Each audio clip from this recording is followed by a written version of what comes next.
अब रुक करेंगे दर्शकों के सवालों की ओर, क्योंकि फाइनेंशियल प्लानिंग अहम हिस्सा है इस शो का और दर्शकों से बात करना भी काफ़ी अहम है इस शो के लिए। और हमारे साथ अब CFP पूनम रुंगटा भी जुड़ गई हैं। पूनम, आपका स्वागत है और आपके लिए हमारे पास सवाल भी हैं जो दर्शक आपसे पूछना चाहते हैं। पूनम, राज सैनी साहब फोन लाइन पर हैं। राज जी मैम, मैं राजकुमार सैनी बोल रहा हूँ। कहाँ से बोल रहे हैं सर? मैम मैं गाजियाबाद यूपी से बोल रहा हूँ। अच्छा, पूछिए।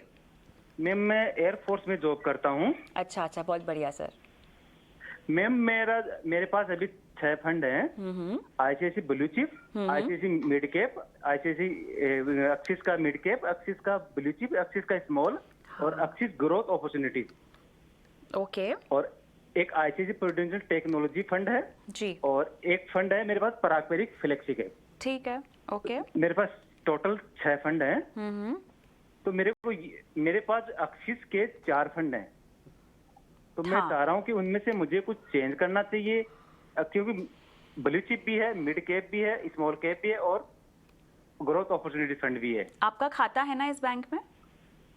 खाता नहीं है मैम, मैं वैसे ऑनलाइन जो एप्लीकेशन के थ्रू, जैसे grow application, IT money application, उसके थ्रू करता हूँ। तो आपने एक ही फंड हाउस के इतने सारे फंड्स क्यों ले लिए?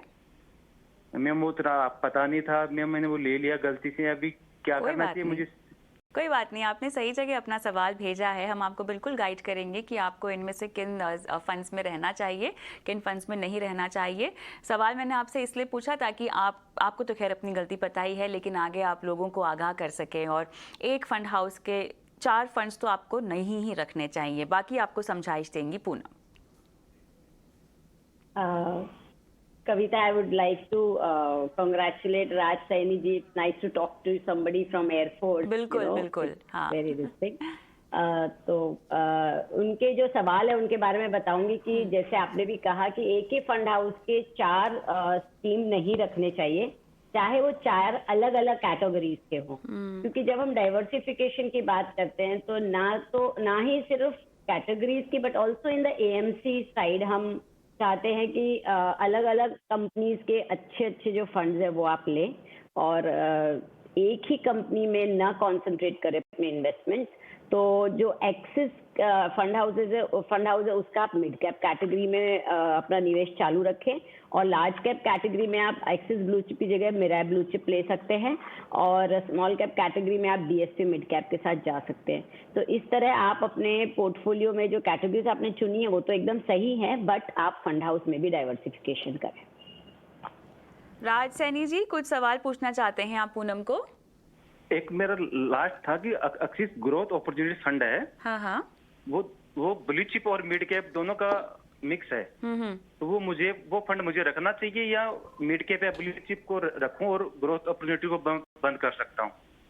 पूनम, तो देखिए, इन्होंने ऑलरेडी हमने एक प्योर मिड कैप लिया है, एक प्योर लार्ज कैप ले लिया है और प्योर स्मॉल कैप लिया है और साथ ही एक हमने फ्लेक्सी कैप फंड पारंपरिक कैप भी रिटेन किया है। तो इसलिए अगर ये ग्रोथ अपॉर्चुनिटी फंड ना लेंगे तो भी चलेगा और ग्रोथ अपॉर्चुनिटी फंड का जो पोर्टफोलियो वो भी समवॉट लाइक मतलब वो भी इंटरनेशनल फंड में इन्वेस्ट करते हैं जो पारंपरिक भी करता है, इसलिए एक एक्स्ट्रा फंड को रखने की जरूरत नहीं है पोर्टफोलियो में हाल फिलहाल, मुझे ऐसा लगता है।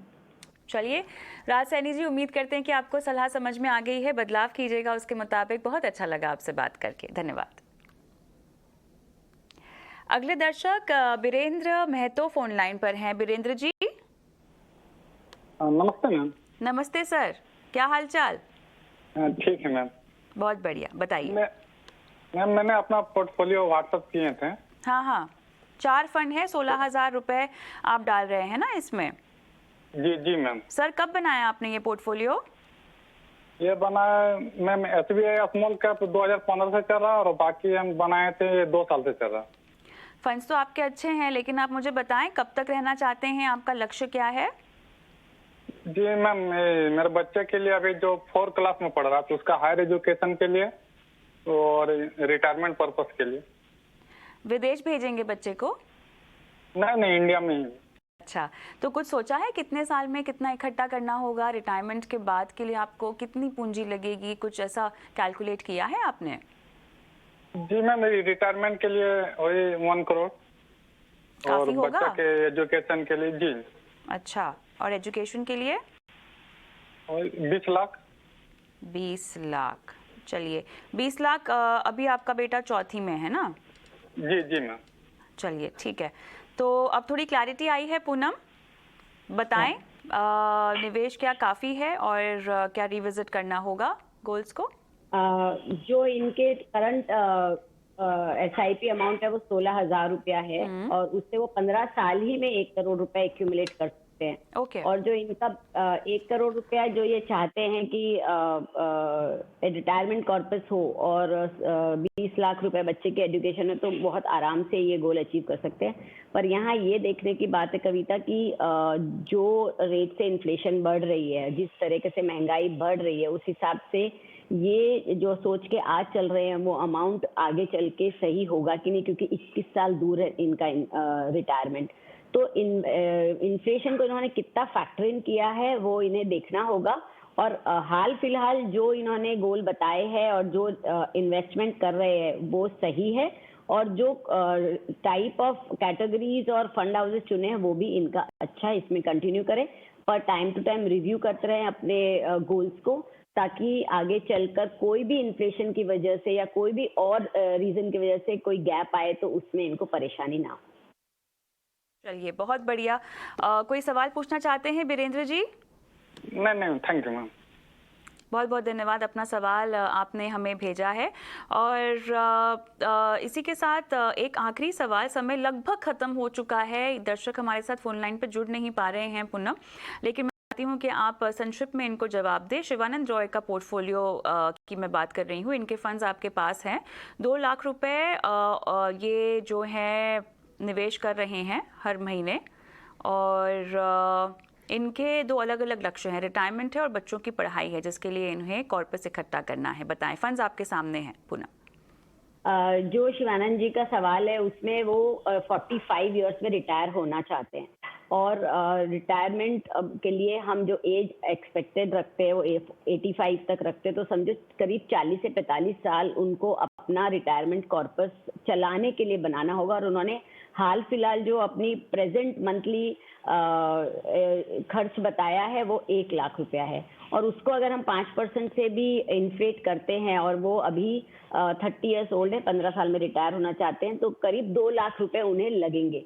अब 2 लाख रुपए प्रति माह फॉर 40 इयर्स अगर इन्हें चाहिए इन्फ्लेशन को भी फैक्टर इन करते हुए और कैपिटल को सेफ रखते हुए, तो इन्हें कम से कम 6.5 से 7 करोड़ रुपए जमा करने होंगे, जो ये आराम से 1,90,000 से 1 लाख तक की SIP अगर आज से शुरू करें तो उसमें ये आराम से अचीव कर सकते हैं। और जो दूसरा गोल है 1 करोड़ रुपया बच्चे की हायर एजुकेशन के लिए, वो 15,000 रुपये प्रति माह की SIP के साथ ही कर सकते हैं। यानी टोटल रिक्वायर्ड SIP जो होगी इनकी वो करीब 1,15,000 होगी, और इनका करंट इन्वेस्टमेंट जो 2,10,000 रुपये का है। तो इनका जो इन्वेस्टमेंट है वो सही है, और इनफैक्ट जो इन्होंने फंड चूज करे हैं वो भी लॉन्ग टर्म के लिए अच्छे अग्रेसिव फंड्स हैं। इन्होंने 2 फ्लेक्सी कैप फंड चुने हैं, तो अगर इसमें से चाहें तो वो एक फंड में से थोड़ा डाइवर्ट करके एक मिड कैप फंड भी इंक्लूड करें अपने पोर्टफोलियो के लिए तो बेहतर होगा। जैसा कि बताया है, जो 2 लाख रुपए उसे 2,10,000 कंटिन्यू और अपने गोल्स को रिव्यू करते रहे तो आराम से ये अपने गोल की तरफ पहुंच सकते हैं। चलिए, इसी के साथ पूनम बहुत बहुत धन्यवाद, आपने समय निकाला, दर्शकों की फाइनेंशियल प्लानिंग में उनकी आज सहायता की है।